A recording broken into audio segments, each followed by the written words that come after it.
Hey everybody, what's going on? This is Jerry with the Relaxed Garden, and today I want to talk about preparing your garden and your containers for the coming heat, for the summer heat. A lot of us, well, first let me start. My name is Jerry. I garden in Houston, Texas, Zone 9B. My garden is a full sun garden, and it has been quite hot here for a while. But July is right around the corner in a few days, and then August right afterwards. And that's even hotter than it's already been. So, yeah, getting your garden ready for this heat is a really big deal. Um, One of the best things is mulch and deep watering. Um, you water very deeply, not just with the nozzle, spraying everything. Not because I think you're going to burn the leaves. I don't personally believe that really happens. In my experience, it has never happened. And like I say, I garden in Houston, Texas, Zone 9B. So it's quite hot here and the sun is quite harsh. And I have yet to burn my leaves because I've gotten them wet with the water hose. But if that's happened to you, then of course avoid that. What I mean by deep watering, I went on my little tangent, but deep watering, just take that nozzle off and just let that water come out of the hose and deep water. Just get your hose down there in the pot, in the container, and just fill that container up with water and let it soak in.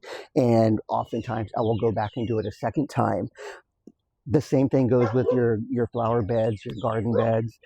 Just turn that hose on, turn that faucet on, and let that water just spread out over your the ground in your garden and your flower beds, and just let it soak in. That's the best thing that you can do. And mulching, you've got to mulch. Give it a nice couple of inches of mulch to really retain and trap that moisture in, trap that water in, so it doesn't evaporate. And again, do it in the evening. My favorite time is the evening. A lot of people will do it first thing in the morning before the hot sun comes out. I like doing it in the evening because it allows for that water to just soak in and allows those plants to drink up all that water overnight, before the next day, before the sun comes out, rather than a few hours in the morning before before the sun really comes out and heats everything up. And like I said, mulch. You mulch it, give it a nice thick, a couple of inches of mulch. Do the same thing with your containers. Mulch your containers. Anything and everything that you can do to retain that moisture and to keep it from evaporating is a really, really good thing. Plants that are in containers are more susceptible to drying out. They're more susceptible to all that because it just, containers have so little protection from the heat and from the sun. Plants in the ground obviously do a lot better. They have access to more moisture, and they're obviously shaded in the ground. They're shaded from the heat, from the sun, in a way that plants in containers are not. So that's always a really good thing. Use large pots. Use as large a pot as you can. I've got this Blue Point Juniper is in a rather large pot, so it's pretty set. These Cannas are in large pots, and all my containers are in the full sun. So, and they're terracotta. So that's just an aesthetic. That's a thing I like. You can choose whatever you like. One caveat though, if your containers are in the full sun, my personal opinion, I would avoid black pots, dark pots, especially if they're in the sun in your garden, because that heat, the dark colors just kind of absorb and soak in all that sun, all that heat, and it would almost kind of cook them, I would assume. Anybody familiar with my videos, I've got a patio, and you've seen me pot up a bunch of things in small containers. My patio is shaded, so those containers are not in the full sun. If those small containers with pots were out here in the full sun, they'd cook. They would cook in a matter of days. So they're not. That's the only caveat. If you need to, if all the watering and all the mulching doesn't help with anything, then put up a shade cloth. or move your containers to a shadier area. These are rather large. I'm not moving them. I have them out here for a reason. You know, like these Blue Point junipers are not movable. They're just, it's not going to be moved. You just can't, and I'm not going to move it. These Canna, I mean, look at this. I can't. That beautiful color. There's no way I'm moving this to someplace else. They love the sun, so I'm not going to move it. They absolutely do love the sun. They love the heat. You just need to keep them watered and mulched. And mulched. I have my containers mulched. I don't know if you can see this little brightly colored golden Duranta down here. Cuban gold Duranta or Duranta. Oh, it starts with an E. I forget the other name, or the Latin name.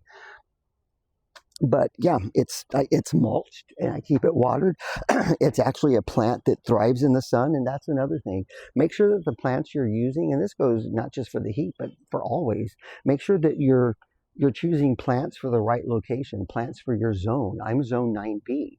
If you don't know your zone, you can Google it. Just type in your zip code and type in, USDA zone, followed by your zip code, and it'll give you your zone. All plants, you've seen them, they all come with little tags, and there's always information on the container that the plants are in. It'll tell you if it needs full sun, it'll tell you if it needs shade, it'll tell you how much water it needs. Choose plants for the location that you're going to be using them, and that's actually, a really good starting point. These Canna, Cuban gold Duranta, the Blue Point junipers all love the sun, all love the heat. So I look at that. That's why they're thriving. That plus, your maintenance. Keep them watered and and mulch them. I mulch my containers. I think that's one of the best ways to help retain moisture. Also mulch the garden. So that's another good thing. Choosing the right plants for your area.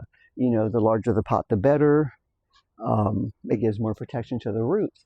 And honestly, if nothing else seems to be working, then you more than likely should use a shade cloth, or move your pots to the shade, to a shaded area someplace.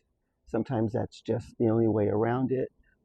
Mine are staying. Again, they're not movable.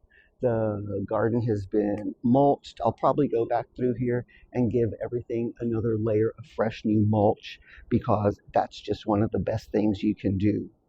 Anyway, I hope this helps you. I hope these are some good tips. I hope you can use them. They've helped me. This is just my experience over all the years that I've been gardening. And that's that. Thank you so much for watching. I appreciate your time. If you've made it this far, please give me a like and a thumbs up, and consider subscribing. I would greatly appreciate it. If you know somebody that gardens, or somebody that could use this video or this information, forward this video, share this video with them. That helps the channel tremendously. It helps me out, helps get the word out, and it helps with the algorithm. That thing really is real, and it does exist. So thanks so much. I appreciate it. Talk to you later. Bye.